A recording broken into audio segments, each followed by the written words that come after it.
بسم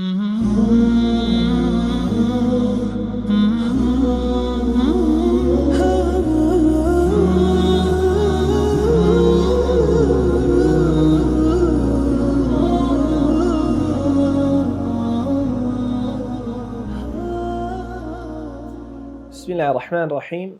الحمد لله رب العالمين، وأصلي وأسلم على خير خلقه محمد وعلى آله وأصحابه أجمعين. أما بعد، أبو شجاع رحمة خوالي بفرمي فصل لباس بابتي دزنويش. بفرمي رحمه الله: وفروض الوضوء 6 أشياء. فرض واجبكاني دزنويش ششتن، هر كام لمانا نكرين دزنويجك هالناجيري. يكميان النية عند غسل الوجه. نية هنانا جا نيتي دزنويش هالقرتن بي، يا نيتي واجبي دزنويش بي، يا نيتي هالقرتني بي دزنويجي بي، يا غيري أوه. انجا عند غسل الوجه واجبك أويا لا، يعني نابي لو درنتر بي لغسل وجه درنتر بي. خب باشتر وایە لە پێشەوەش هەر لە ئەوەلەوە لە سەرەتای دەستشۆردن ئاو لە دەم و لودوەرکردنەوە نیەتی دەستنوێژ بێنێت تا ئەوانەش هەموو بە عیبادەت بۆ بنووسرێ. بەڵام فەرزەکە ئەوەیە نیەت لەوە زیاتر دوا نەخرێ. یعنی چی؟ یعنی هاوینە زۆری گەرمایە لەسەر مەغسەلەکە دەم و چاوی شۆردووە بە نیەتی خۆفێنکردنەوە، نیەتی دەستنوێژی هەر لە خەیاڵدا نییە. بەڵێ جا خۆ من دەم و چاوم یەکجاری شۆرد، وڵات دێڵە دەستنوێژ دەشەم هەوجا دەستی بشوە. نيتي دزنويجي لەکوێ هێنا؟ لە ڕاستی شۆردنی دەستی نیەتیە. ئەوە نابێت، دەبێ یعنی زۆر درەنگ بوو لە کاتی غەسلی وەجه نیەتی هەبێ. النية عند غسل الوجه، ئەوە نیەت. دووەم وغسل الوجه، شۆردنی ڕوخساری. حەدی ڕوخساریش لە درێژی لە سەرەتای دەستپێکردنی قژەوەیە، مووەکانی سەرەوەیە، هەتاوەکو چەناگەی، حدودی ئێشکی چەناگەی. بەمەرجێک ئەقڕع و ئەفڕع نەبێ. ئەقڕع کە چەڵ نەبێ، نەڕوو تابێتەوە، ئەوە نا. و ئەفڕعیش نەبێ، ئەفڕع ئەوەیە کە فەڕع، یعنی قژی زۆرە، قژیشی زۆر نەهات بێتە ناو نێوچەوانی. ئاسایی، مرۆڤی ئاسایی قژی لەکوێوە دەست پێ دەکا؟ ئەلەوێوە هەتاوەکو چەناگەی. ئەوە باری درێژی. لە باری پانیش هەتاوەکو لەو گوێوە بۆ گوێ، کەوا بوو ئەوەش ئەو موانەش لە سنووری دەستنوێژدا دەبێ ئەو موانەش ئەمانەش بشوە، ئەمانەیشی لە حدودی وەجهیدان دەبێ ئەمانەیش بشوە. ئەو کە بێڵێن زوڵف یا بڵێن بەنسبەتی کوڕەوە زۆرجار پێ دەڵێن قەنافوس، دەبێ بیشوە. ئەوە غەسلی وەجه، شۆردنی ڕوخساری. وغسل اليدين إلى المرفقين. إلى يعني مع، لێرە شۆردنی دەستەکانی بە ئانیشکەکانیشیەوە، دەبێ ئێشکی ئانیشتیشی لەگەڵ بشوە، هەر لە پەنجەکانیەوە هەتاوەکو ئانیشکەکانی بە ئانیشکەکانیشیەوە. وەمەس ئەنجا ئەگەر دەستی لەتیکی بڕدرا بوویەوە بەڕێزان، ئەوە کە ماوەتەوە تا ئانیشتی دیشوە. بەڵام ئەگەر لە قۆڵیەوە لێکرا بووە، ئەوە بەس سونەت وایە، سونەت وایە دەستیش تەڕی پێدا بێنێت تا ئەو لایە بەتەواوی بەجێ نەهێڵێ. هێنا واجب نییە کە واجبەکە هەمووی لێکرا بووە، واجب نییە بیشوە، ئەم سونەت وایە دەستی تەڕی هەر پێدا بهێنێ. وغسل اليدين إلى المرفقين. ومسح بعض الرأس، دەستی تەڕهێنان بەسەر بەشێکی سەر، نەک قژ، چونکە دیگەوەی قژی نەما بوو سەر. ئەوەش کە پرچیشی درێژە، قژیشی درێژە، نابێ قژی مەسحکە لە حدودی سەری بەجێ هێشتوێ. قژێک کە درێژە و حدودی سەری بەجێ هێشتوە مەسح ناکرێ، نادەبێت لە حدودی سەر دابێ. بەشێکی سەری واجب، ئێمە بەس واجبەکان دەژمێنی، واجبەکە بە مەسحکردنی 3 تاڵ دێتە دی ئەوەن. بەڵام نێوچەوان نا، سوبحان الله، هەیە تەمەنی چیە نێوچەوانی مەسح دەکەن، دەزن نێوچەوان نا سەری بەس ئەوەی بەس دەستی بخاتە سەری واجبەکە دێتە دی. ومسح بعض، بويوتي بعضشي سري، مسحكني مو سري واجب نية. وغسل الرجلين إلى الكعبين، شوردني هردو بي هەتاوەکو قولە پێشی گۆزینجیشی بە گۆزینجیشەوە هەردووک بشوە ئەو دوو ئێسکە دەرچووی لەولای قاچی لە ناو دەرەوەی قاچی هەن هەردووک بشوە. واجبی شەشەم والترتيب على ما ذكرناه بەو ڕیزبەندیەکە گوتمان یانی نابێت دەستی پێش دەموچاوی بشوە یان قاچی پێش دەستی بشوە نابێ دەستنوێژ بەوە تێک دەچێت.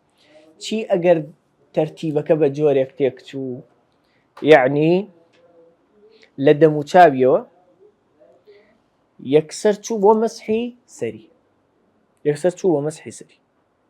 دەستی نەشۆرد چ دەکا دەگەڕێتەوە بۆ دەستشۆردن سەریشی مەسح دەکاتەوە ئەی سەری مەسح نەکرد لە ڕیزبەندی خۆیدا لە جێی خۆی نەبوو مەسحکردنەکە وەگوایە مەسحی نەکردی ئەمە مەسحی سەریشی دەکات. ئەگەر لە دەموچاوی یەکسەر چوو بۆ قاچ شۆردن ئابیری هاتەوە دەچێت هەردوو دەستی دەشوا مەسحی سەری دەکا دیسان قاچی دەشواردەوە چکە ڕیزبەندی تێکدا بۆ گوای قاچی هەر نەشوردوی دەگەڕێتەوە بۆ ڕیزبەندیەکە و ئەوەی دوای ڕیزبەندیەکەش کردوێتی دیکاتەوە چکە بە ڕیزبەندی تەواو نەیکردبوو. والترتیب و پاراستنی تەرتیب و ڕیزبەندی بەو جۆرە کە ذەکەڕناه کە باسمان کرد واضحە. ئەوە شەش واجبەکەی دەستنوێژ. وسننه 10 أشياء سنەتەکانی دەستنوێژ دەشتن ئەوە کە ئەو هێناویەتی ئەگەر سنەکانی دەستنوێژ لە دەشت زیاتر ئەو زەرورەکانی هێناوە ئەو کە مناسیبی ئەم حاڵ و مستەوایە. یەکەمیان التەسمیە بسم الله الرحمن الرحیم لە سەرەتایدا مەزەی بێم تەسمیە بەسیان پێی بسم الله الرحمن الرحیم بەسیان پێی بسم الله الرحمن الرحیم. ئەگەر لە سەرەتاش لە بیری کرد لە ناوەڕاست بە بیری هاتەوە هەر دەیڵێ بەڵام ئەوەله و ئاخرەهوشی بۆ زیاد دەکات بسم الله الرحمن الرحیم ئەوەله و ئاخرە. ئەوە التەسمیە ناوی خواهێنە ئەوە سنەتەکانە یعنی چی ئەگەر هەر لە بیری کرد پاداشتێک بوو لە کیسی چوو یان نەیکرد بە ئەم قەز نەیکرد بەڵام دەستنوێژەکەی دروستە مشکلی تێدانی. دووەمیان وغسل الكفين قبل إدخالهما الإناء ئەگەر لە ناو ئیناء منجەڵێک قاپێک تەشتێک دەستنوێژی دەشۆرد یعنی نەک لە بەلوعە یعنی دەستی خستە ناو ئاوێکەوە سنەت وایە پێش ئەوەی دەستی بخاتە ناو ئیناءەکە ئەو نازانێت دەستی بچێ لە دەری ئیناءەکە بە شتێ دەستی بشوە ئەو جا دەستی بخاتە ئیناءەکەەوە بۆیە دەڵێ سنەتێک لە سنەتەکانی دەستنوێژ ئەوەیە کەفی هەردوو لەپی دەستی بشوە پێش ئەوەی ئیدخالی ئینائیە پێش ئەوەی بیکاتە ناو ئیناءەکەەوە. کەوابوو ئەگەر دەستی خستە ناو ئیناءەکەوە مەکرووهە بەڵام ئەگەر دڵنیا بێ دەستی بە شتێکی پیسە حەرامە بیخاتە ناو ئیناءەکەەوە چکە پیس دەبێت ئاوەکە پیس دەبێت و کەڵکی دەستنوێژ شۆردنی نامێنێ. بۆیە سنە دوایە ئەگەر بەڵامەوە بۆ بەلوعەی شەر وایە باش وایە ینی هەر سنە دوایە ئینسان پێش دەستنوێژ یەکەم جار دەستی بشوە. والمضمضة والاستنشاق مضمضة يعني ئاو لە دەم وەرکردن مضمضة و استنشاقیش يعني ئاو لە لودوەردان. ئەنجا سنە دوایە مبالغەیان تێدا بکە بەتایبەت لە ئیستینشاق مەگەر بە ڕۆژوو بێ یعنی ئاو چاک ڕەوانەی سەرەوە بکات لە لوتی بەڵام کە بە ڕۆژوو بوونە دەترسیەوەی نەوەکو کابرا تۆزە ئاوی دەستنوێژمان هەیە نابێ شتیوا نابێ. پێغەمبەری خوا صلی الله علیه وسلم فەرمووی وبالغ في الاستنشاق إلا أن تكون صائما مبالغە بکە لە ئاو چاک ڕاکێشە بۆ سەرەوە مەگەر بە ڕۆژوو بی والمضمضة والاستنشاق. ئەنجا سنە دوای هەردوو ئاوەکە بێنێتەوە دەر ئاوی مەضمەضەش بکاتەوە دەر و ئاوی ئیستینشاقش. ئەنجا باشتر وایە جەمع بکە لە مەذهبی ئەمەدا یعنی چی یعنی تۆزە ئاو هەڵدەگرێ هەندێکی دەکاتە دەمیەوە و ئەوەیەکی دەکاتە لوتیەوە بەو جۆرە نەک بەجیا ئاوە 3 جار. چوارەم سنەت ومەسح جەمیع الرأس مەسحی سەر مەسحی هەندێک لەسەر فەرز بوو بەڵام مەسحی هەموو سەر چییە؟ سنەت. مەسح سنەت وایە مەسحی هەموو سەری بکە، دەستی بگرێ و بیباتە دواوە و بیهێنێتەوە.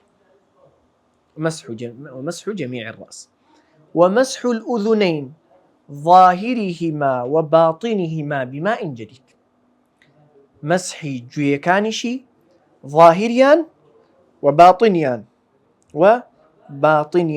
ديوي دواويان بآوي نوێ نەک بە هەمان ئەو ئاوەی کە مەسحی سەری کردو. کە مەسحی سەری کرد دیسان دەستی تەڕ دەکاتەوە و پەنجەی شایەتوانی بۆ ناوەوە، پەنجەی ئەوەیشی بڵند باتن ئەوە کە دەکەوێتە پشتەوە، ئەو دوو پەنجەیشی گوێیەکانی پێدەسڕێ. واضحة؟ وتخليل اللحية الكثة.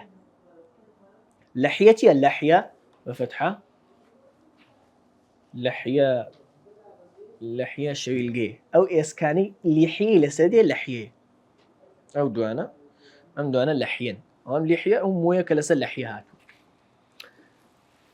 لحية تخليل بنجخسناو ريش لحية كثة سروبر ريشي سروبر ريش أو ريشيك پێستەکەی شاردۆتەوە، هەر دڵی لەزگەی ڕەشە پێیانەوە ئەوەندە پڕ پێستەکەی دیار نییە. ئەنا ئەحمەد نە ڕیشی نە ڕیشی منیش پڕ نییە، ڕیشی پڕی پێناو. لەبەر ئەوە ڕیش بەڕێزان کە پڕ نەبوو دەبێ ژێری تەڕ بکرێ و تەڕیش دەبێت. ئینسان کە ئاوی هەڵگرت و بنەم و چاوی داکرد لەبەر کە ڕیشی پڕ نەبوو ئاو دەچێتە ژێریەوە. بەڵام کە زۆر بوو ڕیشی پڕ بوو، یعنی پڕ بوو، زۆری مەزمان درێژی نیە، کە پڕ بوو ڕیشی واجب نییە بنی تەڕکە، واجب نییە، مەشەقەتیش تێدایە چونکە. بەڵام سنەتە پەنجەکانی ئاوا بخاتە ناو ڕیشیەوە. تخليل لحية كثة وتخليل أصابع اليدين والرجلين. پەنجە خستنە ناو پەنجەکانی دەست و قاچەوە هەر یەکە و لە جێی خۆی، یعنی کە دەستی ڕاستی شۆرد مەسەلەن ئاوا دەستیش بخاتە نێوانی پەنجەکانیەوە و دەستی چەپیشی بەماشەوە و قاچیش پەنجەکانی قاچیشی هەروە. وتقديم اليمنى على اليسرى. سنەت وایە لەو ئەندامانەی دوودانن وەکو دەست و قاچ، سنەت وایە لای ڕاستی پێش لای چەپی بشوە، سنەت وایە. یعنی ئەگەر لە بیری کرد هەڵبەنە مناڵین مخالفی سنەت بە ئەنقەس بکە، بە ئەنقەس هەر بە ئەنقەس دە چەپ پێ نابێشتی وڵی دەست نوێژەکە تەواو بزوت بۆ مخالفی سنەتە دەکەیت بەرچی لە بیری کرد هاتی وڵای ماوەسا هەمجا خۆ دەستی چەپم پێش دەستی ڕاستم شوێ، مەڵی مشکیلەی نییە چکە سنەتە. بەڵام ئەو ئەندامانەی یەک بەشن وەکو دەموچاو لەبەرەوەی شەریفترە، نێوچەوان شەریفترە، دەڵان سنەتە لە سەرێەوە پێدابێ، سەری یەکەم جار بشووە.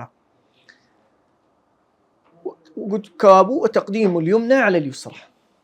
والطهارة همو باچكان شوردن ديا مسح ثلاثا نيقود غسل نيقود شوردن سيسي تي باكرنوا سيسي چونك مسحي سريش هروا سيجار سنة للاي زاناني مذهب شافعي رحمهم الله تعالى وجزاهم خيرا. طهارة هرتي طهارة هرتي غسليش سيجار سنة، مسحيش سيجار سنة. بەڵام واجبەکە یەک جار تەڕکردنی هەموویەکی تەواو ئەو واجبەکەی. والموالاة یعنی کاتی بە دوای یەکدا بوون نەک لە ڕیزبەندی لە وەقت تەرتیب نا، تەرتیب واجب بوو، یعنی دەستی پێش قاتی بشوە، قاتی پێش دەستی نەشوە، ئەو واجب. بەڵام موالاه یعنی کاتی زۆر نەکەوێتە نێوان ڕستی ئەندامەکانەوە، ئەوە سنەتە.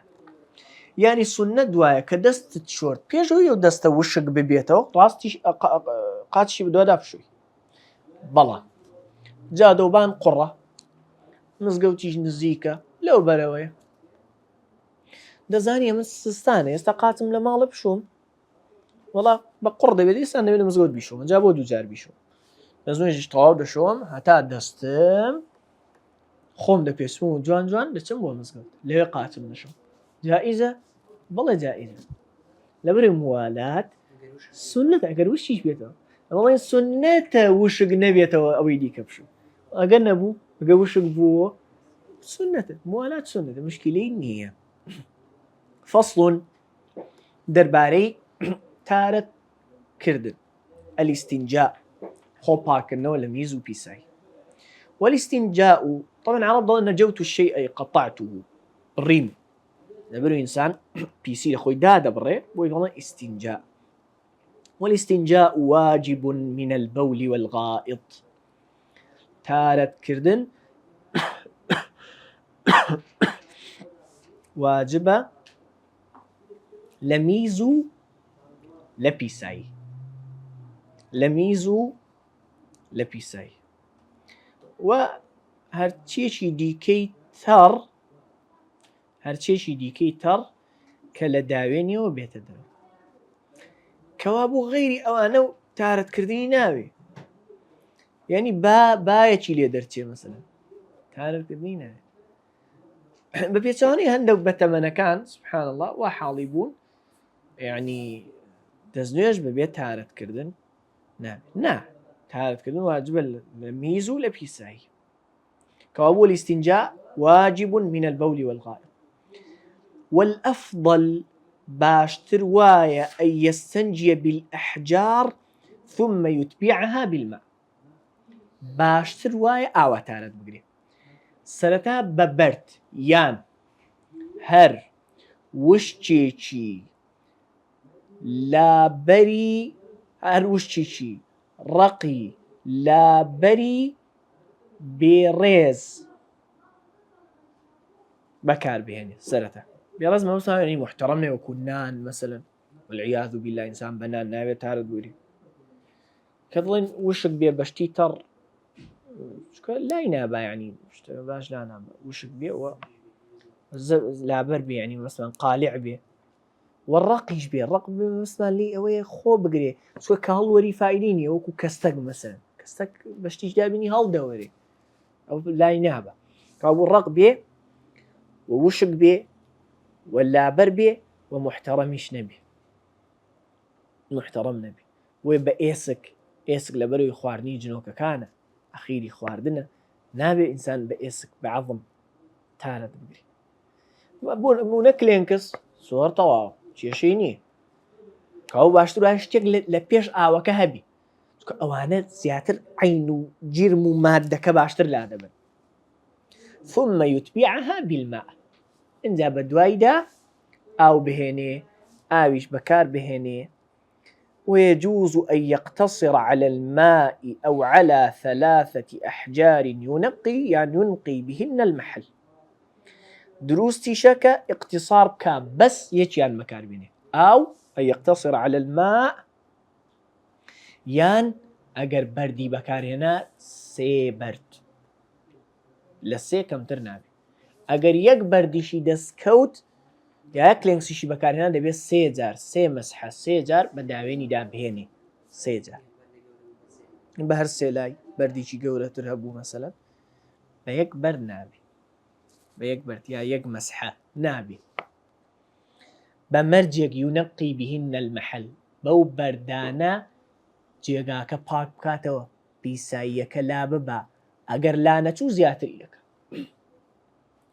بەڵام ئاگاتان لێبێ بە دووش لا بچێ هەر دەوێ بیکاتە 3 بەڵام لە 3 زیاتر بەکار ناهێنێ ئیلا مەگەر جێگاکە پاک نەبوو بێتەوە بەوە زیاتری دەکات فإن أراد الاقتصار على أحدهما جاگر ویستی هەر یەکیان بەکار بهێنێ فالماء أفضل ئاو بەتەنیا ئاو بەکار بێنێ باشترە لەوەی بەتەنیاشتی چۆکو کلێنکس بەکار بهێنێ مەسەلەن ئەنجا ويجتنب استقبال القبلة واستدبارها في الصحراء ويجتنب خود بارزيو بدور دبي لا رو كردنا قبلة رو لقبلة كردن لكاتي ميزيا بيساي كردن يا واستدبارها وبش لقبلة كردنيش في الصحراء لدشتاي لتولواني كهيتي لبيجني أما سر أو ما بس معناه كديواري هي ودرقاي اللي دراو ويا بردي اللي دراو أنا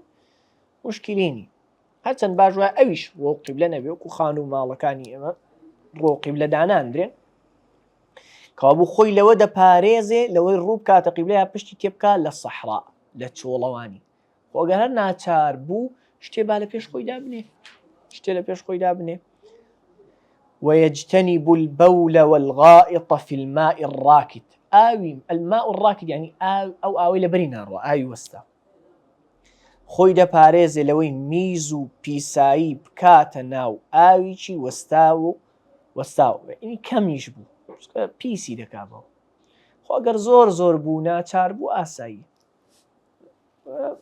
باوان نەکە میز و پیسایی نەکاتە ئاوی وەستاوە وتحت الشجرة المثمرة ولجير داري شيشتا ننيشيكا بري هي جا دارك بردار بي يعني يستا بري بيو بي يا هر خوي داري بردار بي مستقبلا بربقري يستا فصلك فصلي وناي بري بيو ما نم بردارة لوي لجيري دانانيش وفي الطريق ولا الرقاء لسر رقاي خلق جي خلق بيدا الرميز بيسايناكا والظل وبرسيبري خلق او برسيبري خلق هاوينان تيدا دادنيشن يان او كبروساي خلق لكاتي باراني زستانان دسنا جيري خواني بيلا باران دپاريزن همان حكمي هي والثقب وميزو بيسايناكا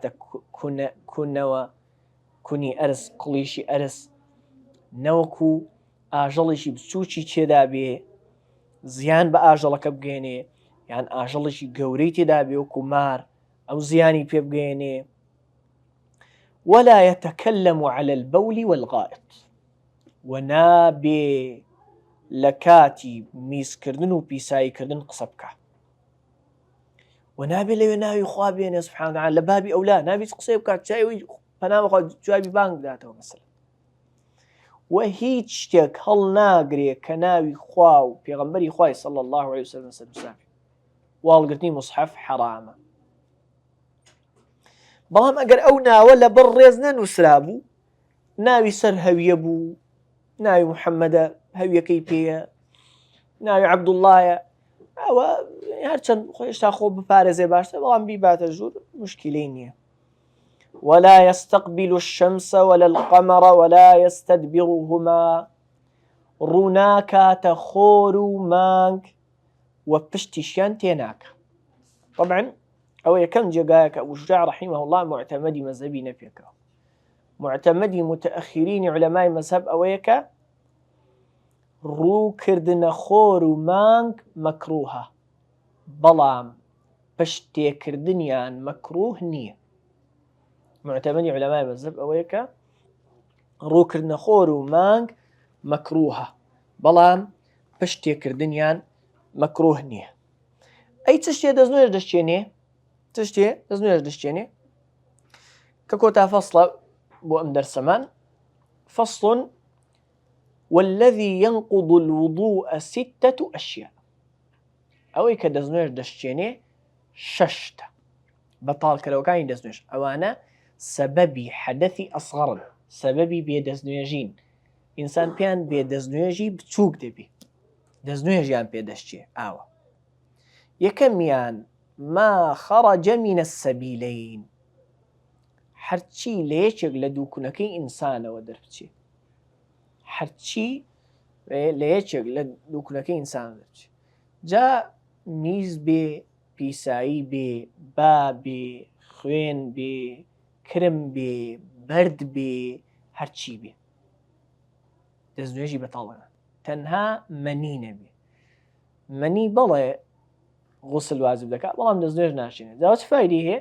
فائدی خۆی هەیە ئستاذەکانی دیکەی فقه لە معرفەتی خلافی مەذهب إن شاء الله دەیزانن جارە ظاهرن بەس ئەوەندە بزان کە مەنی تەنها مەنی دەستنوێژ ناشێنێت هەرچیەکی دیکە لە پێش یا لە دواوی ئینسان دەربچێ دەستنوێژی دەشتێنێ ما خرج من السبيل هەرچیەک لە دووکونەکەی ئینسانەوە دەربچێ دووەمیان والنوم على غير هيئة المتمكن هيئة متمكن ما بس لي أويا ككوني دواوي وا بأرزو قائم كردوا يا بشتيشتي غير أرزو كدڵنیایە هیچی لێ دەرناچێ خەوتنیش دەستنوێژ بەتاڵ دەکات دەبرێ و نازانێت چ ڕوودەدا کاتی خەو تەنها خەوی یەکێک نەبێ کە لەسەر هەیئەتی متەمەکین خەوتو سەم بە دانیشتنەوە خەوتو و قاچشی خستۆتەوە ژێر خۆی بەڵام سەرپشت هەیئەتی متەمەکین نییە دانیشتی چوار مشقی هەیئەتی متەمەکین نییە پێویستە شتێک سەر شتێک دانیشت بێ یان دواوی بە شتێکەوە لکاندوێ کە دڵنیابێ هیچی لێ دەرناچێ کەوابوو خەویش وەنەوم و خەویش دەستنوێژ دەشتێنێ بەمەرجێ خەوەکەی عەلا غەیری هەیئەتی المتەمەکین بێ ئەنجا بەڕێزان گوتی خەو بۆرژان ئاوا بۆرژان یعنی چاو گەرمکردن یعنی هێشتا گوێی لە دەنگە با لە دەنگەکانیش تێنەگا ئەوە دەستنوێژ ناشتێنێ ئەوە دەستنوێژ ناشتێنێ ئەوەی دەستنوێژ دەشتێنێ نەومە دەڵا ئاگام لە دنیا نەما سێمیان وەزەوال العەقل لاچوونی عەقڵ بسوکرین بە هەرەوە کارێک بێ بە سوکر بێ بە سەرخۆشی ئەو مەڕەضین یان نەخۆشیەک ببورێتەوە ینی بەنج بکرێ یان غەیری ئەوە دەستنوێژ دەشتێ بەوە ولمس الرجل المرأة الأجنبية من غير حائل پیاو دەستدانی پیاو لە مەڕئەیەکی ئەجنەبیە ئافرەتێکی بێگانە یعنی ئافرەتێ بگونجێ مارەیکە ئەمڕۆ یا لە داهاتوو لە حاڵەتێکدا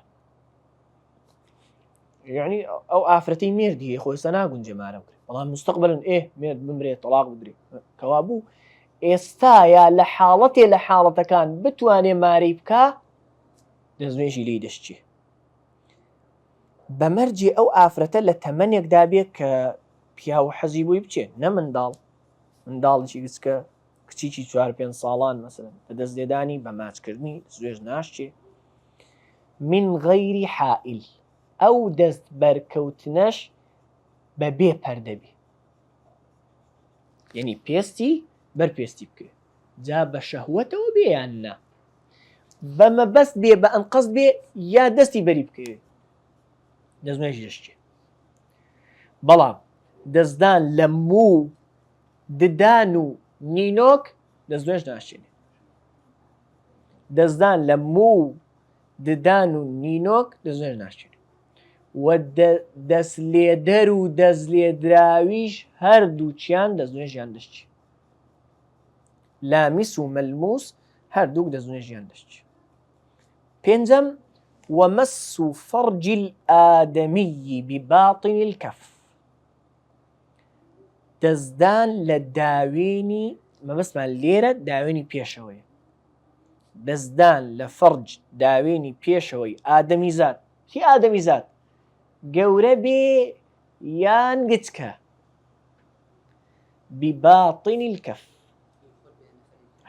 خۆی بێ یعنی دایک کوڕە گچکەکەی دەگۆڕێ زۆر گچکە بە باطنی کەف دەستی بەرداوێنی کرد دەستنوێژی دەشتێ بە باطنی کەف مەبەست لە باطنی کەف ئەوە کە دەستت پێکەوە دەلچێنی دەنووسێنی چەند دەگرێ ئەوەندە نە نێوانی پەنجەکانی ئەوە نا و بۆ پەنجەی گەورەشی ئاوە ئەوەندە ئەوە کە بە یەکەوە دەنووسێ ئەوە دەستنوێژ دەشتێ بەغەیری ئەوە نا ومس حلقة دبره على الجديد دەستدان لە حەلقەی دووبوریش بازنەی کونی دواوی نە چواردەورەکەی نە سمتی نا دەستدان لە بازنەی کونی دواوەش لە حەلقەی دووبوریشی على الجديد لەسەر مەذهبی جدیدی ئیمامی شافعی داکە گوتیان على الجديد يعني قديم خلافی شافعی رحمه الله جاران بۆ ئەوە دەچوو کە دەستدان لە کونی دواوە دەستنوێژ ناشێت بەڵام کۆتا فتوای شافعی رحمه الله ئەوە بۆ کە دەستدان لە کونی دواوە دەستنوێژ دەشتێنێ والحمد لله رب العالمين سبحانك اللهم وبحمدك أشهد أن لا إله إلا أنت استغفرك وأتوب إليك